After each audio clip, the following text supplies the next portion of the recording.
Uporabo energije v stanovanjskih in poslovnih objektih vse pogosteje nadzirajo in upravljajo pametni sistemi, ki uporabnikom pomagajo do bolj učinkovite rabe elektrike, toplote, vode in drugih virov.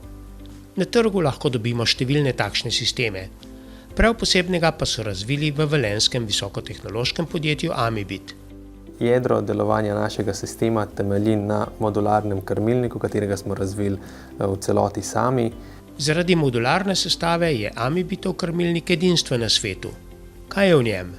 Sestavljen je iz procesorskega modula, spodnjega dela, ki je sestavljen iz različnih kartic, preko katerih lahko že na terenu določamo, kaj želimo na krmilnik povezati.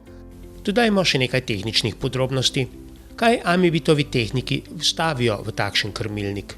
Ali so to navadni digitalni vhodi, ali so to analogni vhodi, lahko so relejski izhodi, digitalni oziroma analogni izhodi za krmiljenje različnih naprav.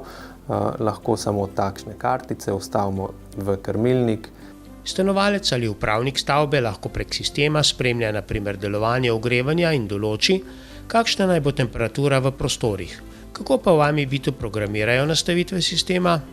In na podlagi tega lahko zelo hitro preko spletnega sistema sprogramiramo, kaj točno se dogaja s krmilnikom, kaj točno se dogaja na terenu. Sam sistem omogoča, da programiranje v celoti, ko je krmilnik priklopljen, naredi programer v pisarni, tako da monter na terenu samo vstavi krmilnik na zid, poveže noter naprave in že lahko začnemo z optimizacijo delovanja naprav. 7 Amibitovih zaposlenih je po vsej Sloveniji postavilo prek 500 krmilnikov na več kot 100 lokacijah. Sistem pa nameravajo ponuditi tudi v tujini.